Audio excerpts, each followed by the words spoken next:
নমস্কাৰ সকলোকে স্বাগতম জনাইছো মোৰ অন্য এটা ভিডিঅলৈ। আজি এসপ্তাহমান হৈ গ'ল লং ভিডিঅ' দিবই পৰা নাই, ডিঙি বিষত মাতে ওলোৱা নাছিলে। আজি অকণমান ভাল পাইছো, সেইবাবে ভাবিলো বিহু বুলি এটা ভিডিঅ' আগবঢ়াও। আজি মই কলা বৰা চাউলৰ মিঠা তেল পিঠা বনাবলৈ লৈছো। আধা কেজিমান চাউল মই 4 ঘণ্টামানৰ বাবে পানীত ভিজাই ৰাখিছিলো আৰু পানীৰ পৰা উঠোৱাৰ পাছত যেতিয়া পানীখিনি নিয় হৈ গ'ল, এতিয়া মিক্সিত গুড়া কৰি ল'ম।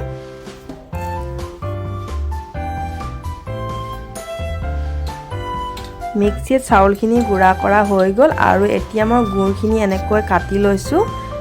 গুড়খিনি কাটি লৈ মই 10 মিনিটমানৰ কাৰণে পানীত ভিজাই ৰাখিম। গুড়খিনি অকণমান টাইট আছে আৰু মই আধা কেজিমান চাউল গুড়া কৰিছিলোঁ যদিও মই এই বাতিটোৱে 1 বাতিহে বনাই দেখাম পিঠা।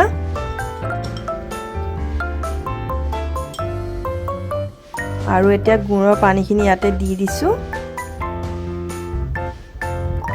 এই চামুচখনে আধা চামুচতকৈ কমকৈ মই বেকিং পাউডাৰ দিছোঁ আৰু এই বেকিং পাউডাৰ দিয়াৰ পাছত আকৌ এবাৰ ভালকৈ মিক্স কৰিছোঁ। নামমাত্ৰ নিমখ দিছোঁ আৰু এই আঙুলিটোত যিমানকণ বেকিং চ'ডা আহে ইমানকণে বেকিং চ'ডা দিছোঁ। এইখিনি আকৌ ভালকৈ মিক্স কৰি মই গোটেই ৰাতিটোৰ বাবে ফ্ৰিজত ৰাখি থ'ম আৰু নেক্সট দিনাখন পিঠাখিনি বনোৱা আগতে মই 15 মিনিটমানৰ আগতেই ফ্ৰিজৰ পৰা উলিয়াই ৰাখিছিলোঁ। কেৰাহীখনত এতিয়া মই ৰিফাইন তেল দিছোঁ আৰু এটা এটাকৈ পিঠা এনেকৈ বনাই যাম। কলা বৰা চাউলৰ তেল পিঠাটো খাবলৈ বহুত ভাল লাগে আৰু চাউলটো এটা চেন আছে, জহা চাউলৰ জহা এনেকৈ চেন আহে।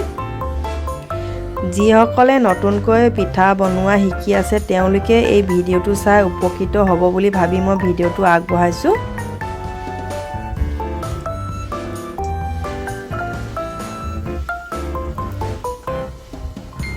প্ৰথমে গেছৰ ফ্লেমটো বঢ়াই ল'ব লাগে, তাৰ পাছত যেতিয়া পিঠাটো অকণমান ফুলি আহিব আৰু গেছৰ ফ্লেমটো কম কৰি দিব লাগে আৰু যেতিয়া পিঠাটো হৈ যায় আকৌ ফ্লেমটো বঢ়াই ল'ব লাগে, নহ'লে তেলটো পিঠাতে সোমাই যায় বেছিকৈ।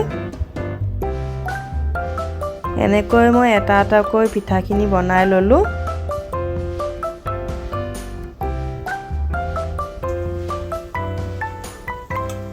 এয়া মোৰ গোটেইকেইটা পিঠা বনোৱা হৈ গ'ল।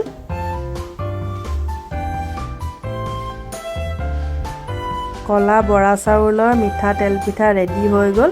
ভিডিঅ'টো যদি চাই ভাল লাগিলে লাইক, কমেণ্ট আৰু শ্বেয়াৰ কৰিব। যিসকলে মোৰ ভিডিঅ'টো নতুনকৈ চাইছে ছাবস্ক্ৰাইব কৰি যাব বুলি আশা ৰাখিলোঁ। আজিলৈ আহোঁ, ধন্যবাদ।